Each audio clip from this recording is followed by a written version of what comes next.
चलिए जी, I think we need to start. एक second, let Jugnu go out. Okay चले जी। जी, अस्सलाम वालेकुम नाजरीन, खबर से आगे और नया दौर में आपको खुशामदीद। और आज हम हमारा प्रोग्राम थोड़ी सी ताखीर के साथ स्टार्ट हो रहा है और उम्मीद है कि आप हमें ज्वाइन कर रहे हैं और भी लोग हमें ज्वाइन करेंगे आगे बढ़कर। तो आज के जो मौज़ूआत हैं, ज़ाहिरी बात है वो मुल्क में जो इस वक्त सियासी तलातुम और एक तरह से तब्दीली का जो मौसम दिखाई दे रहा है, उसी के ऊपर बात होगी। और उसी ज़िमन में नजम सैदी साहब हमारे साथ मौजूद हैं हर जुम्मे की तरह, और उनसे हम कुछ सवालात भी पूछेंगे, उनसे इंफॉर्मेशन भी लेंगे, तबसरे भी लेंगे। आज जो सबसे बड़ी खबर तो ये है कि बिलावल भुट्टो जरदारी और मौलाना फजल रहमान जो हैं, उनकी मुलाकात भी हुई है। उस मुलाकात में क्या बात हुई होगी, और ये कि पीडीएम जो है, जो कि पहले बड़ी टूट-फूट का शिकार रही, अब वो दोबारा से एक फाइनल राउंड के लिए तैयार हो रही है। इसके अलावा एक बहुत ही दिलचस्प बात ये हुई है कि चंद वफाकी वज़रा ऐसे हैं और गवर्नर पंजाब भी, कि जो कि अब खुद जो हैं वो अपनी हुकूमत और अपने वज़ीर-ए-आज़म के बारे में कुछ तहफ़्फ़ुज़ात का इज़हार कर रहे हैं। डॉन में फ़ाहद हुसैन ने भी लिखा कि पीटीआई के बहुत सारे मेंबर्स ऑफ नेशनल असेंबली जो हैं, वो कॉरिडोर्स में और बड़ी खामोशी से परेशान भी हैं, और वो कह रहे हैं कि क्या हो रहा है, उनको बेयकीनी दिखाई दे रही है। और कुछ वफाकी वज़रा का तो ये कहना है कि इमरान खान साहब जो है वो वन मैन शो हैं, ना किसी से पूछते हैं, ना कंसल्ट करते हैं, और अपने फैसले खुद ही करके आगे बढ़ाते हैं। और फाइनली और भी मौज़ूआत हैं, लेकिन एक ये है कि आज सुप्रीम कोर्ट में सहाफ़ियों के अगवा और उन पे तशद्दुद के जो वाक़यात हैं, उस पे एक रिपोर्ट जमा कराई है, जिसमें अफ़सोसनाक बात ये है कि असद अली तूर और दीगर वो लोग जिनके ऊपर हमले हुए, अब सहार आलम और मतीउल्लाह जान को अगवा किया गया, हुकूमत उनसे लाइल्मी का इज़हार कर रही है, जो कि बड़ी अजीबो-गरीब बात है। एक और लगता है कि केस कहीं ऐसा ना हो जाए। चलते-चलते मैं ये भी कहूँ, और ये हम बात करेंगे कि इस्लामाबाद हाई कोर्ट ने आज फैसल वाडा की जो पिटीशन थी, जिसमें वो इलेक्शन कमीशन को रोक रहे थे नाअहली का प्रोसेस पूरा करने पर, वहाँ भी उन्होंने उनको जो है वो उनकी पिटीशन खारिज कर दी, उनकी बात को एक्सेप्ट नहीं किया। तो अब कोर्ट्स जो हैं, पाकिस्तान की अदलिया जो है आहिस्ता-आहिस्ता कुछ ज़्यादा ही आज़ाद दिखाई दे रही है। तो इसी से आगे बात बढ़ाते हैं। तो ये पीडीएम का जो है मुस्तकबिल और इनकी जो मौजूदा हिकमत अमली, सैदी साहब, क्या आप समझते हैं कि ये इतनी तेज़ी क्यों आ रही है, इतने मुतहरिक क्यों हो रहे हैं पीडीएम वाले और पीपीपी वाले? थैंक यू रज़ा, माज़रत चाहता हूँ, मेरी वजह से आज थोड़ी-सी डिले हो गई। अ, अ, आपका सवाल बड़ा अहम है, क्योंकि काफ़ी अरसे से हम इस सवाल की तरफ बढ़ रहे हैं, उसके जवाब ढूँढने की कोशिश कर रहे हैं, और हमारी कुछ पेशेनगोइयाँ भी थी कि ये दिन आएगा जब कश्ती डूबने लगेंगी तो चूहे भागेंगे। तो अब सूरत-ए-हाल वैसी ही होने जा रही है। ऐसे लगता है कि खान साहब की कश्ती डूब रही है अब, और डूब इसलिए रही है कि वो कश्ती को जो चलाने वाले थे वो चले गए हैं, और या कश्ती को जो डूबने से रोक रहे थे वो उतर गए हैं कश्ती से और चले गए हैं। और 19 तारीख या 20 तारीख बड़ी क्रिटिकल है, जबकि एक एजेंसी का जो कमांड है, जो एक सतून बनी हुई थी इमरान खान साहब की हुकूमत, वो कमांड तब्दील हो रहा है। खान साहब ने पूरी कोशिश की है कि वो ना हो, मगर उसके बावजूद वो होने जा रहा है, जिसकी वजह से बहुत सी तल्खियां भी पैदा हो गई हैं। और मैं आपको चिड़िया की खबर ये दे रहा हूँ कि तल्खी लफ्ज सही नहीं है अब, ओह! इससे कोई सख्त लफ्ज इस्तेमाल करें आप। ओहो! ओहो! नहीं, ओहो क्यों, खुशी होनी चाहिए आप। नहीं, नहीं, नहीं, खुशी नहीं। देखिए, चलिए ये तो उसमें बात करते हैं, आप बात मुकम्मल करें। अच्छा चले। तो इसी दिन का तो इंतजार था। वो क्या फैज़ का शेर है, जरा सुनाइए ना जरा। हाँ, वो हाँ। चलिए, मैं सुनाता हूँ, आप बात खत्म करें, फिर मैं अच्छा, अच्छा, नहीं बना, उसमें शेरो शायरी भी होनी चाहिए ना इस हाँ, मौके पे। किस दिन का इंतजार था, वो क्या है यार, बताओ ना। शेर बताए ना, वो तमकनत होती तो वो शेर भी सुना देती। नहीं, नहीं, वो शेर भी सुनाता हाँ। हूँ मैं, बिल्कुल। आप ये बात ज़रा, क्योंकि आज नाज़रीन जो है ना, अब आपने उनकी क्यूरोसिटी को जो है ना हवा दे दी, और अब थोड़ी जब सी मैं चाह रहा हूँ कि शेर व शायरी हो जाए, फिर उसके बाद आते हैं। तो हाँ, सुलगी साहब, आप सुना दें जो हमें। जो जो दरिया जो दरिया झूम के निकले हैं, तिनकों से न टाले जाएंगे। हाँ, हाँ, हाँ। हाँ, तो इसलिए अब तो बात बात ये है कि यहाँ जाहिर है नया दौर में तो बड़ी खुशी मनाई जाएगी, क्योंकि हम तो काफी अरसे से ये कह रहे थे कि ये साहब जो आए हैं और ये जो सतून ने उनको बचाया हुआ है, ये एक अनहोली अलायंस है, ये मुल्क के लिए ठीक नहीं है। हमें किसी से प्यार नहीं है, ना किसी से नफरत है, हमें सिर्फ मुल्क से प्यार है। और जो मुल्क की धज्जियां उड़ाई गई इस दौर में, पहले जिस तरीके से आइन की धज्जियां उड़ाई गई और एक इलेक्टेड मैंडेटेड प्राइम मिनिस्टर की छुट्टी कराई गई और उसके बाद एक सिलेक्टेड प्राइम मिनिस्टर इकट्ठा किया गया, तो अब वो दिन आ गया है कि जिन लोगों ने ये सब कुछ इकट्ठा किया था उनके लिए उन्हें उसे कहते हैं सेकंड थॉट्स हो रही हैं। और मैं ये कह रहा था कि वो सेकंड थॉट्स जो हैं वो अब पक्की हो गई हैं और कहीं ना कहीं फैसले हो चुके हैं कि अब खान साहब को जाना है। अब ये अभी फैसला नहीं हुआ कि आना किसको है, मगर ये हाँ, फैसला हो गया है कि उनको जाना है। इसलिए सवाल खड़े हो रहे हैं। आप कह रहे हैं कि जी लोग लिख रहे हैं, वो एंकर्स जो कि इनके गीत गाते थे वो अब सब इनके खिलाफ हो गए। नाम लेने की जरूरत नहीं है, हमारे दोस्त हैं सारे, तो कोई बात नहीं, वापस आ जाए तो अच्छी बात है, अगर अकल आ जाए तो बड़ी अच्छी बात है। और मगर ये है कि अब सबको पता चल गया है कि सतून चला गया है और उनके दरमियान और इमरान खान के दरमियान बहुत सख्त टेंशन है इस वक्त। और टेंशन की जो वजूहत हैं वो ये है कि खान साहब ने पंगे ले लिए और वो पंगे जो है इनके गले पड़ गए हैं। और मियां नवाज शरीफ ने भी इतने बड़े पंगे नहीं लिए थे जितने खान साहब ने ले लिए। और सबसे बड़ा प्रॉब्लम यही है कि सारी जिम्मेदारी जो है या जो बददुआ हो रही है वो सारी इस्टेब्लिशमेंट को हो रही है। और इसलिए उन्होंने ये फैसला किया है कि अब खान साहब की सलामत इनसे सलाम दुआ लेके फारग कर देना है। और वो फारग करने के तरीके जो हैं वो ढूंढे जा रहे हैं। मेरी इत्तला है कि खबरें हर शख्स तक पहुंच गई हैं।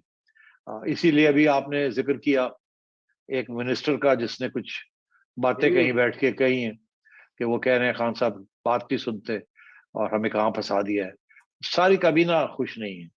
अलबत्ता वो जो इत्तेहादी हैं वो तो बिल्कुल जैसे कहते हैं ना यूडीआई डिक्लेयर करने के लिए तैयार है। यूडीआई से मराद यूनिलैटरल डिक्लेरेशन ऑफ इंडिपेंडेंस। और उन्होंने राब्ते करने शुरू कर दिए नून लीग के साथ, पीपल्स पार्टी के साथ, बाकी सियासी जमातों के साथ कि हमें टिकट कौन देगा। उन्हें इस बात का पता है कि अब इलेक्शन दूर नहीं है और खान साहब जा रहे हैं और खान साहब की कोई चांस नहीं है कि वो अगली इलेक्शन में वापस आए। तो ये सूरत हाल है। अब मैं अपनी सोच तो डिस्क्लोज नहीं कर सकता, मगर मैं आपको ये कह दूं कि इस वक्त नून लीग बड़े कॉन्फिडेंस में मैं मिलता हूं जब इनको तो खास लोगों को तो पता नहीं अंदर की बात क्या है, मगर इस पे कोई शक नहीं है कि शहबाज शरीफ साहब, नवाज शरीफ साहब को पता क्या हो रहा है। नंबर एक। नंबर दो ये है कि इनके साथियों को भी इशारे हो गए हैं कि तैयारी पकड़े। और तीसरी बात यह है कि पीडीएम के अंदर भी ये बात अब तय पे आ गई है कि वक्त आ गया है। और मैं उस दिन एक बात कर रहा था मैं फिर दोहराता हूँ, मैंने एक और प्रोग्राम में ये बात कही कि मौलाना फजल जो कि बड़े एंटी एस्टेब्लिशमेंट थे, उनके भी राब्ते खुल गए हैं एस्टेब्लिशमेंट के साथ। और अभी वाना में उन्होंने एक जलसा भी किया जहां उन्होंने एस्टेब्लिशमेंट की तारीफें की हैं कि मिलिट्री ने यहाँ बड़े डेवलपमेंट वर्क की है वगैरह वगैरह। और लोगों को तैयार किया है कि वो टीटीपी की हमायत में ना खड़े हों और अगर कोई वक्त ऐसा आता है तो एस्टेब्लिशमेंट का साथ दें और जेयूआई का साथ दें। तो मेरा ख्याल है जैसे कहते हैं ना, all signals are go. Amber पे खड़े हैं सिग्नल, ग्रीन लाइट अभी नहीं आई, रेड लाइट से हट गया है। और ये सूरत हाल है आज। ये अगले 8-10 दिन में भी मामला तय हो सकता है और अगले 1-2 महीने भी लग सकते हैं। ये डिपेंड करता है कि बिहाइंड द सीन्स नेगोशिएशंस जो हो रही हैं वो कहाँ लेके जाएंगी। और जैसे सोलंकी साहब ने जिक्र किया एक जगह पे कि ये नेगोशिएशंस जो हो रही हैं वो ये नहीं कि इमरान खान साहब ने जाना है कि नहीं जाना, वो तो हो गई तय।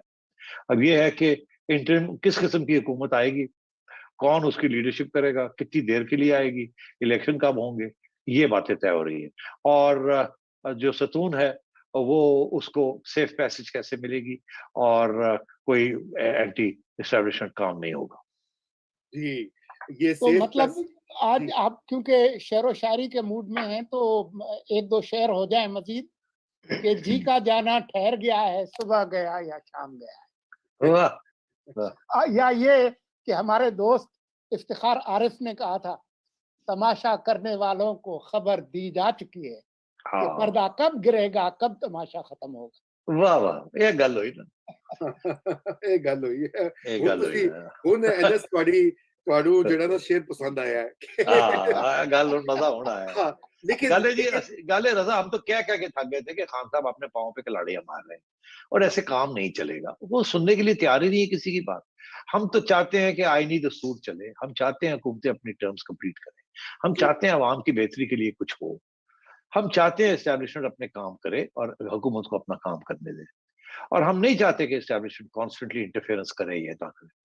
मगर अब सूरत हाल ये है कि एस्टेब्लिशमेंट से एक बहुत बड़ी गलती हो गई है। वो खान साहब को ले आए हैं और एक खड़ा कर दिया, और खान साहब ने आगे से डिलीवरी नहीं की।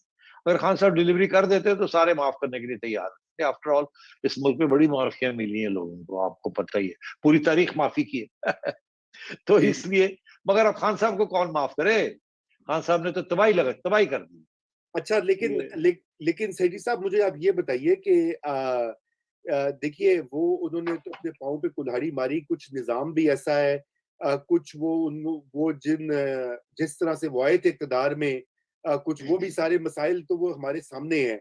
लेकिन अब सवाल ये पैदा होता है कि अगर ये ऑपोज़िशन की मुत्तहिदा ऑपोज़िशन की पार्टीज़ जो हैं, वो एक इन हाउस चेंज की तरफ जा रही हैं या मुल्क जा रहा है, तो इन हाउस चेंज तो उससे कोई खास फर्क नहीं पड़ेगा। असल चीज तो ये है कि एक फेयर और फ्री इलेक्शन जो है वो पाकिस्तान में उसका इनेकाद हो, वरना ये सारी चीजें कॉस्मेटिक्स हैं। इसलिए मैंने जो है ना ज्यादा खुशी का इजहार नहीं किया था, क्योंकि कॉस्मेटिक देखे ना, इमरान खान आए निकले तो एक और इमरान खान 2.0, इमरान खान 3.0 वो आ जाएगा तो बात नहीं बनेगी। बात ये कि रीसेट होना चाहिए।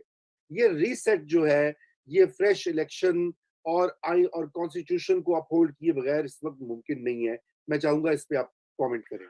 इससे दो बातें मैं कहना चाहूंगा। जी, एक तो मैं कहना चाहूंगा कि ये एम्बर लाइट मैंने जो बात की है, एम्बर लाइट के ऊपर इसी किस्म के सवाल खड़े हुए हैं जी, और इसी किस्म की इंश्योरेंसेस ऑपोजिशन ढूंढ रही है कि अब रिगिंग नहीं होगी, अब साफ शफाफ इलेक्शन होंगे। ये one of the items on the agenda है। ठीक, दूसरी बात मैं आपसे ये कहूं कि एनवायरनमेंट बदल गई है। आपने खुद ही जिक्र किया कि इलेक्शन कमीशन जो है उसने और जजेस ने मिलकर अब फैसल वार्डो की छुट्टी कराने का ऐलान करने वाले हैं। जी, फैसल वार्डो की जो एप्लीकेशन जी थी, जी जी, बिल्कुल। जी, जी, जो कि अतर मिनुल्ला साहब ने, जज साहब ने कहा जाओ वापस इलेक्शन कमीशन के पास, हमारे पास क्या है वो करने के लिए। और इलेक्शन कमीशन ने तो फैसला यही किया कि इनके खिलाफ प्रोसीड करके इनको डिस्क्वालीफाई करना है फ्रॉम स्टैंडिंग, क्योंकि इन्होंने झूठ बोला था जब इन्होंने इलेक्शन पेपर अपने फाइल किए थे। तो वो इनकी बारी आ गई। इसी तरीके के साथ आपने देखा इलेक्शन कमीशन पीछे नहीं हट रही, तकड़ी हो रही है ईवीएम्स के ऊपर और डस्का के ऊपर। बड़े सख्त किस्म के उनके बयान आए हैं। इसका ये मतलब है कि अब इलेक्शन कमीशन भी जो है वो भी एक आजाद अदारा बनने जा रहा है, या पहले से ज्यादा आजाद। और जिस तरीके से पिछली दफा मैनिपुलेट किया गया, वो शायद इस दफा ना तैयार होगा ना हो सकेगा। दूसरी बात कि जज हजरात भी अब थोड़े से, जिसे कहते हैं ना, अ, अपने पर हिलाने लगे हैं। हाँ, हाँ हाँ, वो आपने देख ही लिया कि अभी ये जो सोच कल सकते भी थे हुई आप थी। कि चीफ जस्टिस साहब प्राइम मिनिस्टर कहेंगे इधर आ रहा भाई, खड़ा हो जा आके थे साईं, ये क्या कर रहे हैं आप एपीएस के बारे में।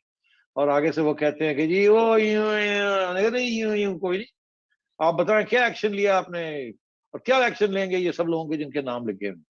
ये 3 साल पहले आप सोच सकते थे? ये तो कि कोई जज इतना तकड़ा होगा कि वो बुलाएगा। आपको याद होगा वो जज भी हमने देखे हैं जिन्होंने सिर्फ नवाज शरीफ को नहीं बुलाया, यूसुफ रजा गिलानी को बुलाया, राजा साहब को बुलाया और एक को डिस्क्वालीफाई भी कर दिया था। तो जब से इमरान खान साहब आए हैं, ये जजों ने और मिलिट्री वालों ने और मिडिल क्लास ने ठग खा के वोट डाला। अब उनको एहसास हो गया उन्होंने पाकिस्तान के गले में क्या डाल दिया। अब वो इस कोर्स को ठीक करने जा रहे हैं। तो बिल्कुल। इसलिए अब जुडिशरी भी खड़ी होगी, अब नॉनसेंस नहीं लेगी, एब्सोल्युटली नॉट जैसी बातें नहीं चलेंगी यहाँ। अब एब्सोल्युटली यस ही होगा। और आप देखिएगा आहिस्ता आहिस्ता जुडिशरी अपने पांव पे खड़ी होगी और ये हिसाब होगा। और ये नेशनल अकाउंटेबिलिटी का हिसाब नहीं, ये जुडिशरी का हिसाब होगा। इसीलिए मैं ये समझता हूँ कि with judiciary independent, media independent और विद इलेक्शन कमीशन इंडिपेंडेंट, तो ज्यादा अब अश्योरेंसेस लेने की जरूरत भी नहीं है। इस वक्त सारे पाकिस्तान में 3-4 पार्टीज हैं, उनमें से एक पार्टी हर सर्वे शो कर रहा है कि आज इलेक्शन हो तो नून लीग जीतेगी और मैंडेट के साथ आएगी। और इसलिए उसको रोकना मुश्किल हो गया।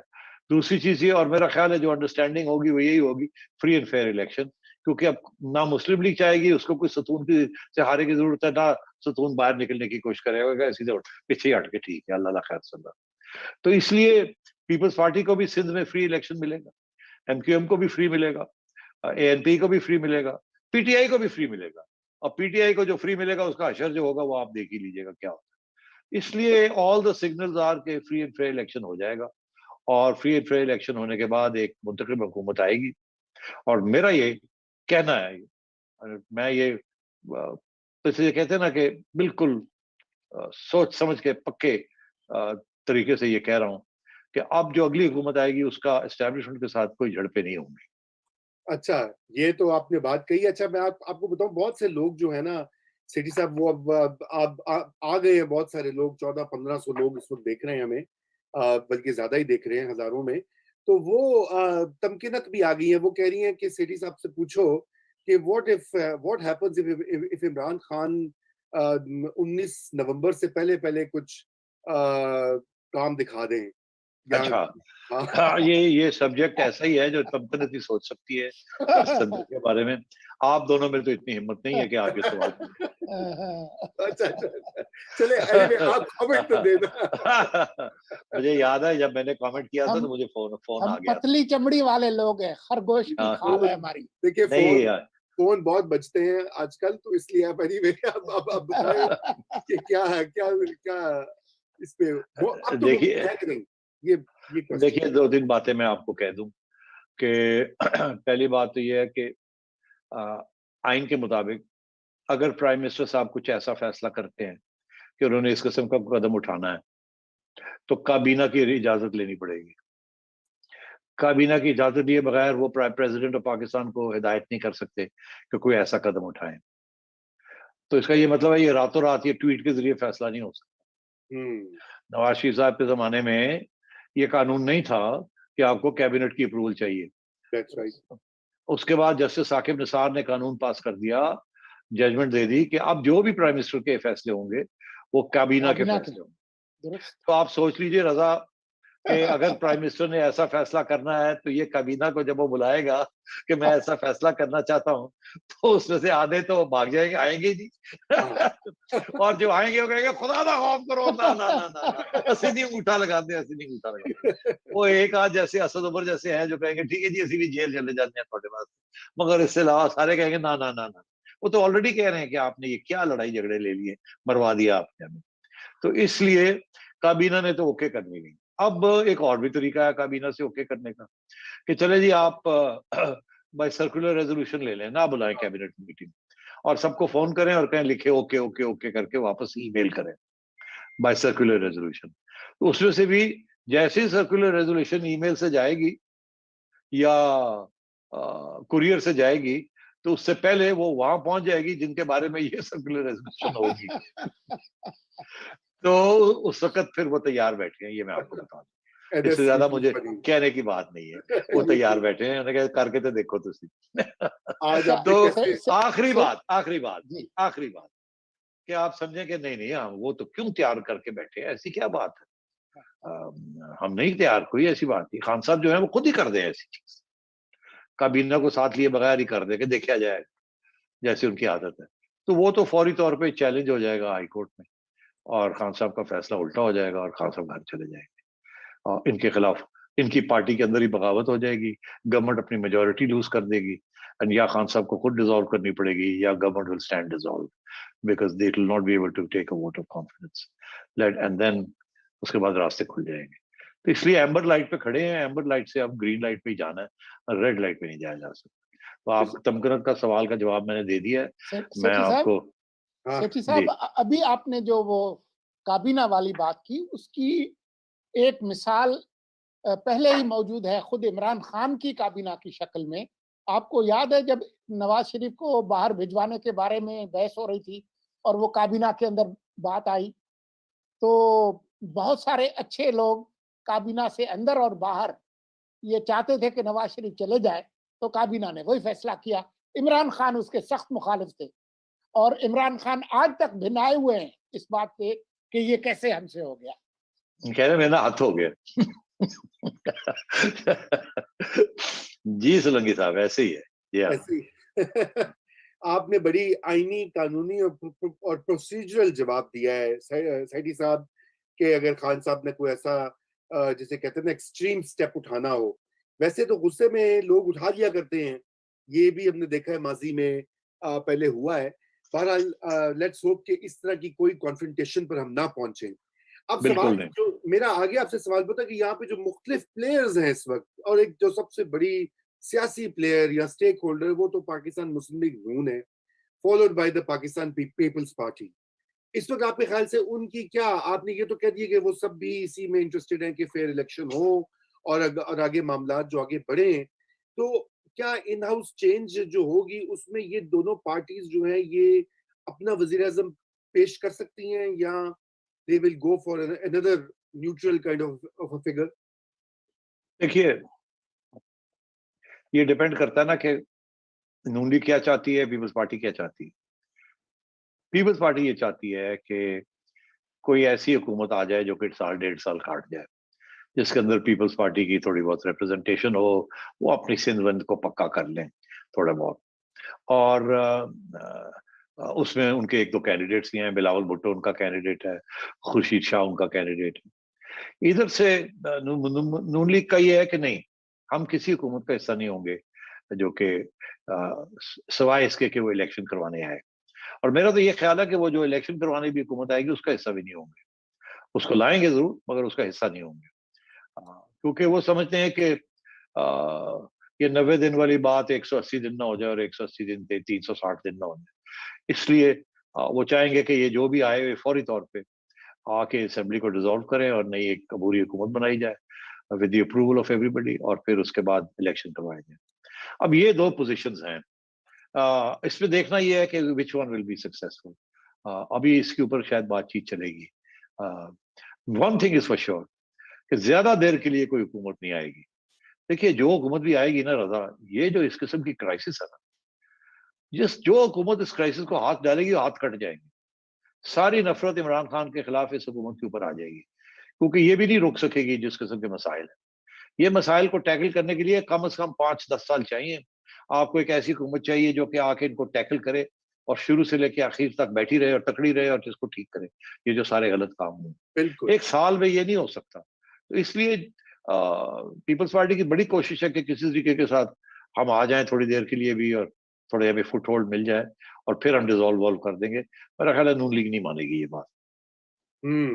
वो तो सेठी साहब, आपको आज पता चला कि बिलावल तकरीबन पूरी बारात के साथ आज मौलाना के पास गए थे, और उससे पहले खुर्शीद शाह साहब जो है, जो अभी अभी रिहा हुए हैं, वो खासे सरगर्म हैं। वो मौलाना से मिले और उसके बाद ये मुलाकात हुई। कोई अंदाजा कि ये क्या मौलाना से बात हो रही है?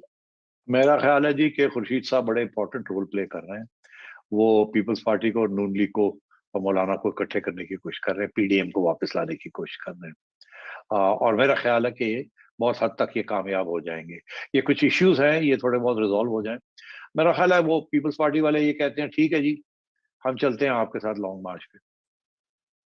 फिर क्या जी। होगा, हम वहां जब पहुंच जाएंगे तो क्या करना है। नून लीग के अंदर 1-2 ऐसी आवाजें हैं जो कहती हैं कि रिजाइन करें। बहुत सी ज्यादा आवाजें हैं और कहते हैं नहीं, उससे फायदा कोई नहीं। हमने तो उतारने जाना है। तो फिर यहाँ आके बात खड़ी हुई है कि फिर करना क्या है। और एज आई सेड, दूसरे इश्यूज भी जो डिस्कस किए जा रहे हैं, मगर खुर्शीद शाह साहब जो है वो पीडीएम को पटा करने की कोशिश कर रहे हैं। जी, बिल्कुल। और उनकी बड़ा एक्टिव रोल भी प्ले कर रहे हैं, साथ में बड़े फीलर्स भी छोड़ रहे हैं। और आपको पता है ना सेठी साहब के फीलर्स जब छोड़े जाते हैं तो जारी बात है वो उनकी कोई फीड भी हुए जाते हैं उससे पहले। बहरहाल, तो एनीवे, ये इसी इसी जिमन में जो बात है कि इस वक्त पीटीआई के अंदर इमरान खान साहब के पास भी क्या ऑप्शंस बचती हैं, हाइपोथेटिकली स्पीकिंग। अगर वो जो एक्सट्रीम को तो हमने अलग कर दिया, अब ये कि वो सुलह सफाई से अगला अपना वेट करेंगे कि वो, क्योंकि उनको भी, अगर आपको, मुझे और लोगों को इल्म है कि ये सारी चीज हो रही है, एम्बर लाइट चली हुई है, फ्लैश कर रही है, तो इमरान खान साहब भी तो कुछ सोच रहे होंगे ना। और रजा बिल्कुल सोच क्या, वो तो कोशिश कर रहे हैं पूरी। देखिए ना, आपने खुद ही कहा कि पहले उन्होंने जॉइंट सेशन कॉल करने की कोशिश की, ईवीएम्स को पास करने की कोशिश की। वो किस लिए? ताकि डीजी आईएसआई की तब्दीली से कबल हाँ, ये सारा कुछ हो जाए उस सतून के सहारे से। इतनी जल्दी पड़ी हुई है ना कि जल्दी जल्दी करो, उन्हें भी नजर आ रहा है कि इलेक्शन आ रहा है, तो इसलिए उनका ये ख्याल था कि मैं जल्दी से, अगर मुझे खुद ही करना पड़ा तो मैं कम से कम ये सिस्टम तो मैं चेंज कर दूं ताकि मैं इसको कंट्रोल कर सकूं। और उनका यही ख्याल था कि अगर ये ईवीएम वाला खाता खुल जाता है तो फिर शायद मैं एस्टेब्लिशमेंट के साथ फिर एक दफा किस मेकअप कर लूं, और इलेक्शन हो भी जाए तो एस्टेब्लिशमेंट मेरी हेल्प कर दे। मगर मेरा, और आपने देखा कैसे the rats are leaving the sinking ship. ये तो कोरम भी पूरा नहीं कर सके। मैंने सुना है, सोलंकी साहब मुझे बता रहे थे जी जी। कि एक सेशन अभी हाल ही में हुआ है जहां गवर्नमेंट के 105 लोग थे और ऑपोजिशन हाँ, के 117 104 से थे, 104 104। थे इनके हुकूमत के और 117 उनके। और फिर हाँ, तो जो मतलब वजीर आजम ने जो इजलास बुलाया था ज्वाइंट सेशन से पहले, जिसमें इत्तेहादी भी थे, तो 80 के करीब लोग गायब थे, जिसमें को 20-25 जो है वो इनकी हुकूमत के लोग भी गायब थे, आए नहीं वो उस और जोराने में, सोलंकी साहब, लंच में। आपने देखा कि चौधरी हजरात कैसे पर पिलाने शुरू कर दिए उन्होंने पंजाब के अंदर। आपने देखा गवर्नर सरवर साहब भी, अब याद आ गया है कि जी गवर्नमेंट ने मेरी हेल्प नहीं की पानी के पानी के प्लांट लगाने में, उनको भी वक्त याद आ गया है। और बाकी मिनिस्टर साहब भी जो है वो भी प्राइवेटली ये कह रहे हैं कि मरवाता इमरान खान ने, वह की कीता है, and so on and so forth. तो these are all signs that the PTI is falling apart. और एक्चुअली पीटीआई तो वैसे भी इतनी बड़ी फोर्स नहीं थी जितनी उनको ला के दी गई थी इंडिपेंडेंस वगैरह। ये वो लोग हैं, ये तो कल फिर, अभी तो ऑलरेडी ये नेगोशिएट करने शुरू कर दिया है इन्होंने नवाज शरीफ साहब की पार्टी के साथ कि अगर हम छोड़ते हैं तो हमें आप सीट देंगे कि नहीं देंगे। और आज इनको आप कह दें 50 लोगों को कि जी ये लोग उठा लाता तो सीट मिल गई, तो आज ये 50 के 50 भाग जाएंगे दूसरी तरफ। उन्होंने भी हवा देख ली है, तो इसलिए it's now I think modalities are being worked out. और जैसे मोडाल, और वक्त लगता है इनके अंदर, बिकॉज आपने कहा इमरान खान तो पूरी कोशिश करेगा, उसके पास जो हर किस्म के वो हथियार हैं, वो खुद भी डिसॉल्व कर सकता है। मैं एक जर्नलिस्ट से बात कर रहा था जो कि बड़ा चलता फिरता इन्फॉर्म जर्नलिस्ट है, कहने लगा कि देखे ना रेड्डी साहब, अगर वो खुद डिसॉल्व करके और आके और वो एस्टेब्लिशमेंट के ऊपर इल्जाम लगा देता है कि देखे इन्होंने ये किया, इन्होंने ये किया, इन्होंने ये किया, और उधर नवाज शरीफ साहब ने इल्जाम लगाए हुए एस्टेब्लिशमेंट के ऊपर, तो एस्टेब्लिशमेंट तो खौफजदा होगी कि ये कल को हमारे ऊपर आके ना कोई इल्जाम लगाने शुरू कर दे। तो इसलिए शायद ये एम्बर लाइट जो है ये एम्बर ही रहे, ग्रीन नहीं होगी। तो मैंने कहा यार बात ये है कि जिस दिन इमरान खान साहब की छुट्टी होगी ना, उस दिन सारा फोकस इनके खिलाफ होगा, इनके हक में नहीं होगा। मीडिया भी इनको नहीं छोड़ेगा, जुडिशरी भी इनके पीछे पड़ जाएगी, नैब भी इनके पीछे पड़ जाएगी, एफआईए भी इनके पीछे पड़ जाएगी, सारे रंग बदल जाएंगे। उस रंग के अंदर इनका नैरेटिव तो चलेगा ही नहीं, तो लोग कहेंगे लो देखो जरा होना की गल्ला करता पाया। तो इसलिए इस्टेब्लिशमेंट को कोई फिक्र नहीं है कि ये हमारे खिलाफ आके बात करेगा, ये करेगा, वो करेगा। इस्टेब्लिशमेंट के पास इनके खिलाफ इतना मवाद है कि आपको क्या पता। उनके पास हर एक के पास उनके पास होता है हर एक के खिलाफ। और इमरान खान की नैरेटिव जो है, जो कि एक जमाने में सारा मीडिया चलाता था और ऑपोजिशन का नैरेटिव नहीं चलाता था, और एस्टेब्लिशमेंट इनके साथ थी और उनका नैरेटिव चलता था। अब तो नैरेटिव ये होगा कि आजाद इलेक्शन होने जा रही है, दफा होया है बंदा, अवाम से हर बंदा जाके पूछेगा खुश है अवाम कहेगा लड्डू बांट रहे, वो नैरेटिव चलेगा। इन लोगों ने जिस चीज की पिटाई की है अवाम की भी और इदारों की भी, वो सारे खड़े हो जाएंगे इनके खिलाफ, वो नैरेटिव चलेगा, और वो नैरेटिव अगली इलेक्शन नून लीग और इन लोगों को जिताएगा। तो इमरान खान साहब के पास कोई नैरेटिव नहीं है, जब निकलेगा तो कोई नैरेटिव नहीं होगा, और ये अगर होगा भी तो कुछ सुनने के लिए तैयार नहीं होगा। जी, अच्छा ये आपने मतलब सेठी साहब, आज जो वीकली जो एदाद शुमार आए हैं महंगाई के, पाकिस्तान ब्यूरो ऑफ स्टैटिस्टिक्स के, वो तकरीबन 18% महंगाई है, और गरीब लोगों के लिए ये तकरीबन 20% है। ये तो हालात हैं। और अभी इन्होंने ये फैसला किया कि ये जो मना कर दिया पाकिस्तान ब्यूरो ऑफ स्टैटिस्टिक्स को कि ये हफ्तावार एदाद शुमार ना दें, ये महीने के बाद दें। मतलब see no evil, hear no evil, talk no evil. जी हाँ, बस वो आप बताते रहे लोगों को कि हिंदुस्तान में इतनी इन्फ्लेशन है और यूके में इतनी इन्फ्लेशन है, और आप घबराए ना, आपका तो मसला ही कोई नहीं।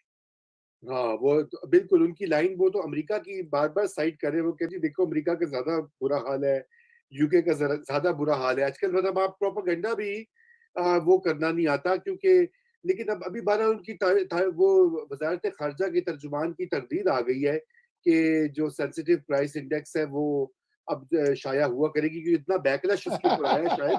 तो वो मैं देख रहा था सुबह, उन्होंने उन्होंने बाकायदा इसका ऐलान किया हुआ था। तो मैं सेठी साहब, कमिंग बैक टू जो हमारे मौज़ूआत हैं, मैंने ये भी ये कहना है कि वो बल्कि जो पहले आप बात कर रहे थे एक्सट्रीम ऑप्शन की, तो हमारी एक व्यूअर हैं, उन्होंने भी मुझे मैसेज किया, उन्होंने कहा सेठी साहब तो काबीना की बात करें, सेक्रेटरी डिफेंस ने वो जारी नहीं करना नोटिफिकेशन, काबीना तो दूर की और बड़ी सही बात की है, क्योंकि वो she is a very informed person. तो उन्होंने कहा कि जी ये तो वो नहीं होना। अच्छा बहरहाल ये जो आपने देखा मामला के सुप्रीम कोर्ट में इन्होंने जर्नलिस्ट के ऊपर भी अपनी जो जमा कराया जवाब हुकूमत ने, सुप्रीम कोर्ट ने चूंकि इनको कहा था, उसमें उन्होंने कहा कि जी हम आइडेंटिफाई नहीं कर सके कि अबसार आलम पे किसने गोली चलाई, असद तूर को किसने हमला किया, उनके चेहरे वाजे नहीं है। मतलब एक बार फिर वो जो मतीउल्लाह जान और मतीउल्लाह जान को किसने अगवा किया। तो ये अब आपने देखा कि वज़ीर आज़म साहब को सुप्रीम कोर्ट ने समन किया, एपीएस पेशावर वाला जो वाक़या था उसके ज़िमन में, और अब इन्होंने ये रिपोर्ट जमा करवाई है। तो आई थिंक कोर्ट्स तो इस वक़्त नहीं लग रही बड़ी फॉरगिविंग मूड में, और जबकि जी हाँ, खान साहब continues to cover it up. जी हाँ, मैंने तो आपसे कहा ना कि अब आप देखिएगा अदालतें खड़ी होनी शुरू हो जाएंगी, मीडिया खड़ा हो गया है, मीडिया और खड़ा होगा। अब Aahista Aahista main stream media भी जो है ना, वो चीजें दिखाएगा जो कि पहले डरते थे दिखाने से, क्योंकि पहले या आईएसपीआर से फोन आ जाता था, या आईएसआई से फोन आ जाता था, या पेमरा से फोन आ जाता था। अब दो फोन तो बंद हो गए हैं। अब तीसरा फोन जो है पेमरा वाला, वो अब फोन की जगह पे वो आहिस्ता आहिस्ता पीछे हटते जा रहे हैं। तो उनके को पता चला कि जी अब उनकी बारी आएगी, इसके बाद पेमरा चेयरमैन की भी छुट्टी हो जाएगी, और वहां जो लोग ये नोटिस भेजते रहे उनकी भी छुट्टी होने का वक्त आ गया। तो सारे सीधे होने जा रहे हैं। ठीक है। तो अच्छा, और ये तो खैर आपने ये अदलिया की बात तो आपने मेरे ख्याल से हमारे, बल्कि हम वो क्लिप्स भी निकालेंगे। 2-3 हफ्ते पहले भी आपने ये बात कही थी कि आप देख रहे थे कि सेंस कर रहे थे कि अदालतें जो हैं वो अपनी ऑटोनॉमी और अपनी इंडिपेंडेंस जो है वो असर्ट करना चाहेंगी इस मौके पे, क्योंकि उनको भी दिखाई दे रहा है कि मामलात आपस में लड़ाई हो गई है, तो ज़रा नहीं, वो रजा, मैंने मेरा ख्याल है एक जगह पे ये भी कहा है, मैं यहाँ इस फोरम पे नहीं कहा, कह देता हूँ कि वो जो साहब थे ना, जो हैंडलर थे हाँ, पार्लियामेंटेरियन के, जी, जजेस के वगैरह वगैरह, वो जी। हैंडलर की छुट्टी होगी। अब जाहिर है हम इससे ज्यादा बात नहीं कर सकते, मगर हमारे जो देखने वाले हैं बड़े मशहूर है, उनको पता है हम क्या बात कर रहे आप उन लोगों की लियाकत और सलाहियत की बात कर हैं। रहे हाय हाय हाय सोलंकी साहब, वाह वाह वाह, कमाल हो गया, ये फिर शेर व शायरी शुरू कर दिया लियाकत सलाहियत। लेकिन सेठी साहब, मुझे आप ये बताइए कि ये जो मामला है, आप प्रोग्राम के आगाज में वो मैं आपने बात पूरी नहीं की, क्योंकि आप भी फिर आई थिंक रुक गए। आपने कहा अब तलखी नहीं रही, तलखी से कहीं ज्यादा, यानी कि अब माफी शफी का भी चांस नहीं है। अगर कोई माफी शफी मांगे कि जी चलो भूल जाओ, गलती हो जाती है बच्चियां को लोग। नहीं नहीं, वो तो सब तैयार हो जाते हैं ना आखिर में, गलती जी। हो जाती है, माफ कर दो, असि सीधे होके ओह। चलांगे। हाँ। मगर बात यह है कि नोबडी एक दूसरे के ऊपर एतमाद ही नहीं है, ट्रस्ट ही नहीं है। हम्म। इस वक्त तो रात को इन दोनों को दोनों साइड्स को नींद नहीं आती। हैं। सेठी साहब, मैंने इसी प्रोग्राम में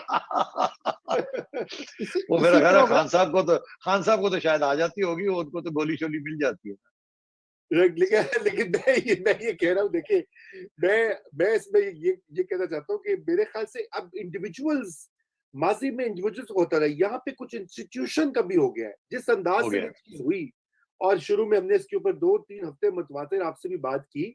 आई थिंक यहाँ पे इदारा भी खड़ा हो गया है शायद। कि आप शायद नहीं, बिल्कुल ऐसी बात है कि उसके बगैर ये काम होते नहीं है। हम्म। क्योंकि जिस तरीके से मिसहैंडलिंग हो रही थी, और एक इस मिलिट्री का ऐसे एक इदारे को खराब किया जा रहा था सियासी तौर पे, हम हमेशा सेक्रेड काओ, वो सेक्रेड काओ वाला तो बात रही कोई नहीं ना।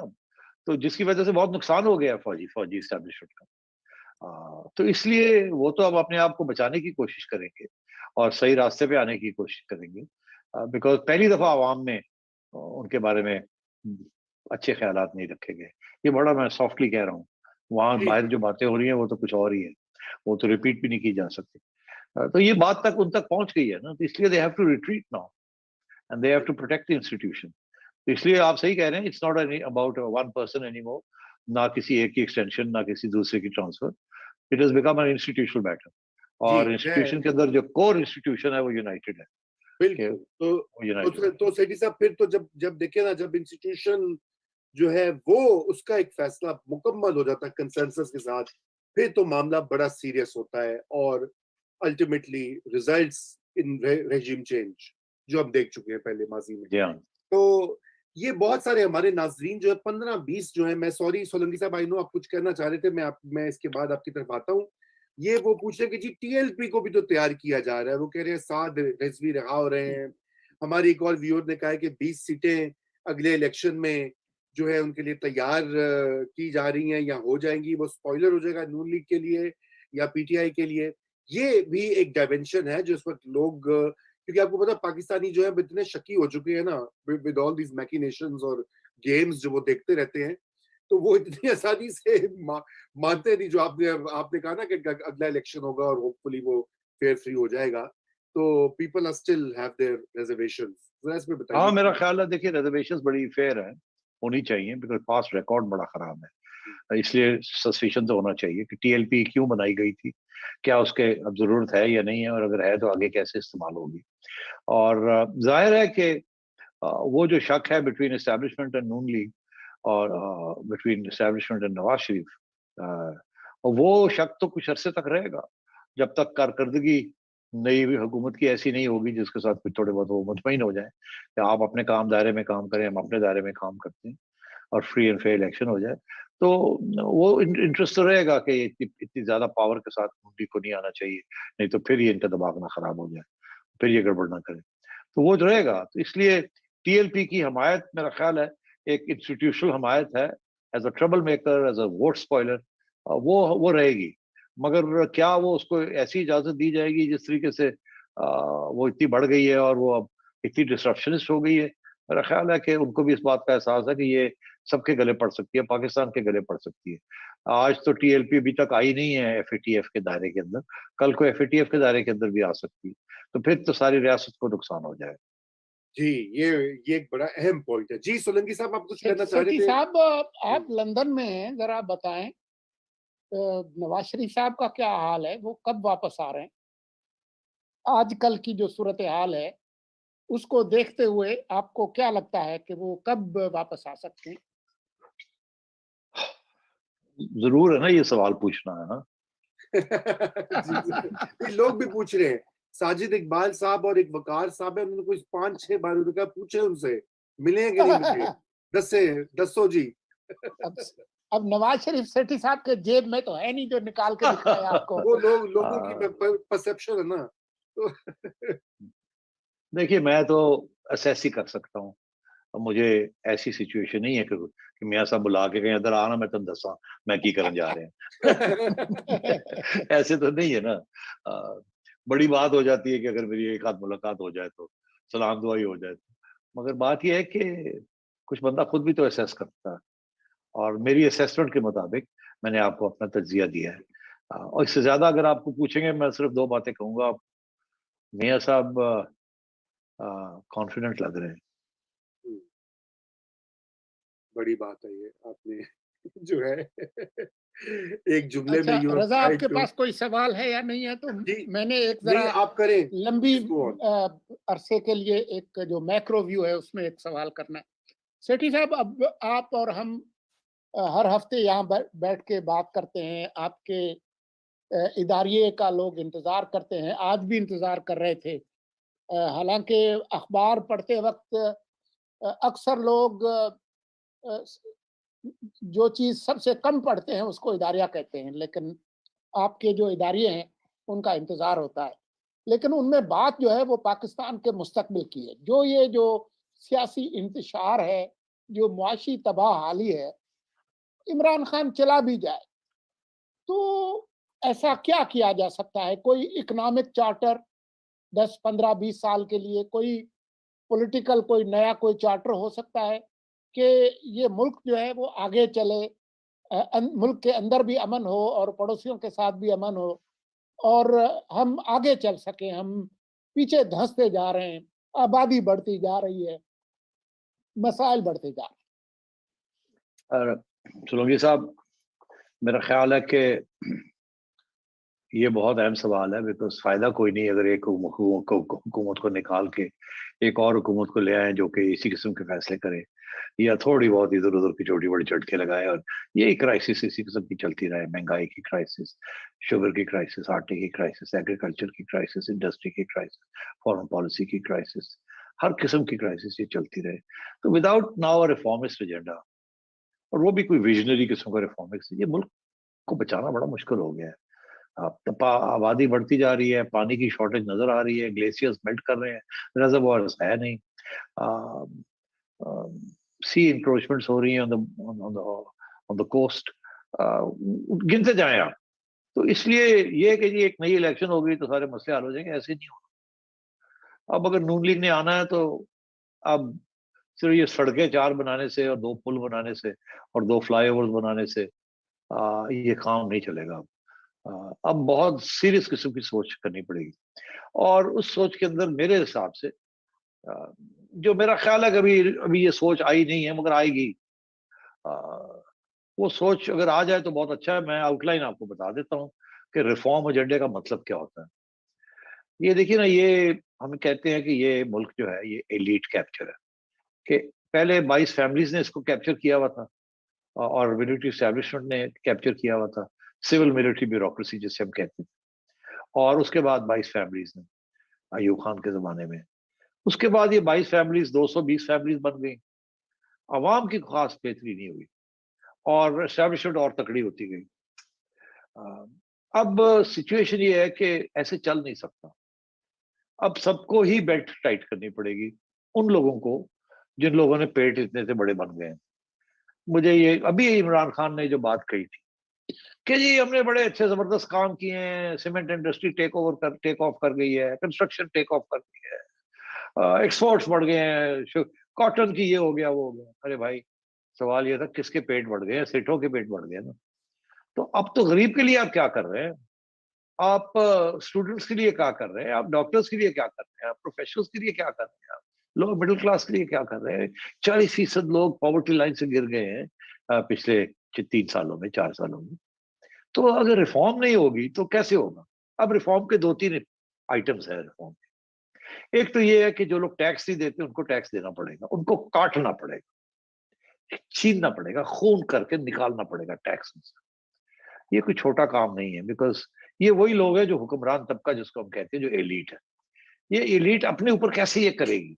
कौन है जो उनको फोर्स करेगा टू पे दीज टैक्सेस?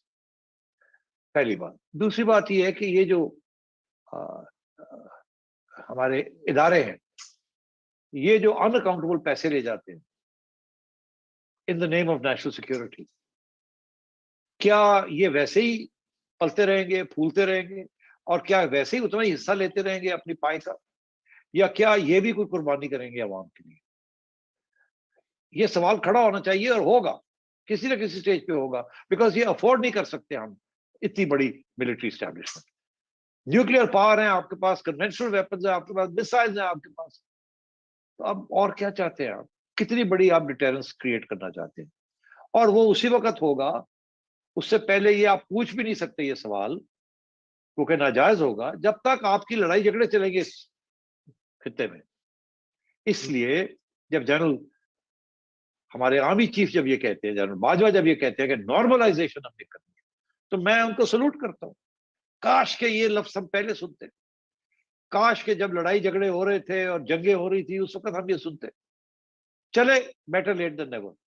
तो इसको सीरियसली नॉर्मलाइजेशन करनी पड़ेगी, और नॉर्मलाइजेशन के 2 पहलू है। वो ये है कि जो नॉर्मलाइजेशन करेगा उसको इंडियन एजेंट नहीं करार देना, उसको मोदी का जो यार है, वो गद्दार है, वो बात नहीं चलनी है। कोई यारी वारी की बात नहीं है, रियासत की बात है। रियासत किसी की यार नहीं होती सिवाय अपनी। तो पहले तो ये है कि इसमें पूरी भरपूर तरीके के साथ एस्टैब्लिशमेंट को इसको सपोर्ट करना पड़ेगा। जो जनरल बाजवा कह रहे हैं, नॉर्मलाइजेशन, रीसेट फॉरेन पॉलिसी, ये करनी पड़ेगी आपको, और आप ही कर सकते हैं, बिकॉज आप ही ने ये बनाई है। फिर कोई नहीं कहेगा, आपके ऊपर उंगली उठाएगा कि मोदी का जो यार है। ये यारी की बात नहीं है, ये अपनी सर्वाइवल की बात। हम यार नहीं है मोदी के, हम अपनी हफज के लिए, अपने सिक्योरिटी के लिए जो कुछ करना चाहते हैं वो हमें करना चाहिए, और उसके लिए अमन इज वेरी इंपॉर्टेंट। वो कहते हैं कि पीस डिविडेंड जो है ना, जो कि हम जंगजू रियासत के ऊपर पैसे खर्च करते हैं, वो कम करने पड़ेंगे। वो उसी वक्त कम कर सकेंगे जब थ्रेट जो है ऑफ वॉर खत्म होगी। थ्रेट ऑफ वॉर उस वक्त खत्म होगी जब नॉर्मलाइजेशन होगी और इश्यूज जो है रिजॉल्व होंगे, कॉन्फ्लिक्ट्स रिजॉल्व होंगे। कुछ कॉन्फ्लिक्ट्स हैं लाइक कश्मीर, जो रातों रात नहीं रिजॉल्व हो सकती। सारी कॉन्फ्लिक्ट्स को उसके ऊपर रोक देना, अब वो फलसफा खत्म हो चुका है। आप बाकी चीजें रिजॉल्व करें और नॉर्मलाइज करें, ताकि कश्मीरियों को भी कुछ थोड़ी बहुत रिप्रीव मिले, कुछ सांस लेने की इजाजत हो। और फिर आगे जाके देखा जाएगा जब वक्त आएगा कि हमने कैसे ये मसले हल करने। पहले अपने आप को तो मजबूत करें। हमने इंडिया को कमजोर करते करते अपने आप को कमजोर कर लिया। तो ये रिफॉर्म का agenda has also got to be this question of national security. और फिर it has to be how you disposes the rich to pay the poor. उसके अंदर आपको टैक्स रेजीम बिल्कुल चेंज करनी पड़ेगी। अगर आपको इंपोर्ट भी करनी पड़े, आपके एफबीआर के चेयरमैन और आपके एफबीआर के लोग, और आपको कोटेक्ना या एसजीएस जैसी कंपनीज को लाना पड़े पाकिस्तान के अंदर to reform your tax structure and to reform your FBR, आपको करना चाहिए। इसके लिए तकड़े प्राइम मिनिस्टर की जरूरत है with a strong parliament and mandate. और फिर जब ये सब कुछ हो जाएगा तो फिर ये किश्ती जो है वो चलेगी, फिर गरीब के लिए कुछ होगा, फिर आपकी जो कर्जे हैं वो सही तरीके से सही चीजों के ऊपर आप खर्च कर सकेंगे। अगर ऐसी सोच के बगैर ये हुकूमत आ जाती है, उसका भी वही असर होगा जो इसका हुआ, उससे भी बुरा होगा।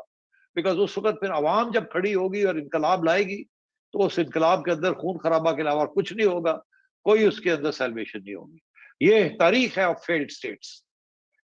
तो इसलिए अब तारीख के लेक्चर देने की तो हमें जरूरत नहीं है। बिल्कुल, बिल्कुल, आपने बड़ी अच्छी बात कही सेठी साहब। ये I think this sums up the issue. Normalisation की बात की, नॉर्मल मुल्क बनाने की बात की, जियो इकोनॉमिक्स की बात की। मसला यही होता है कि हमारे यहाँ ये वाली बातें हो जाती हैं, फिर वो जो नीचे लोग होते हैं या आए दाएं-बाएं लोग होते हैं, वो उसके ऊपर यकीन नहीं रखते या उसको सबोटाज करते हैं। यही वाला पहले भी अगर आपको याद हो तो जनरल मुशर्रफ ने भी तो ये वाली बहुत सारे जो ओवरचर्स लिए थे। 2007 में जनरल मुशर्रफ जो है वो तो पीस के इंडिया के साथ बहुत बड़े चैंपियन बन गए थे, और खुर्शीद कसूरी साहब ने डॉक्यूमेंट किया सारा कुछ। मनमोहन सिंह उनके फॉर्मूले के साथ बातचीत हो रही थी। हमने बड़े सारे मौके गंवाए, अनफॉर्चुनेटली तारीख हमें बताती है। मगर लेकिन रजा, बड़ी बड़ी इंपॉर्टेंट बात आपने कही, हवाला जो दिया, जी, जनरल मुशर्रफ भी अपना काम कंप्लीट नहीं कर सके, उनके रास्ते में भी रुकावट आई।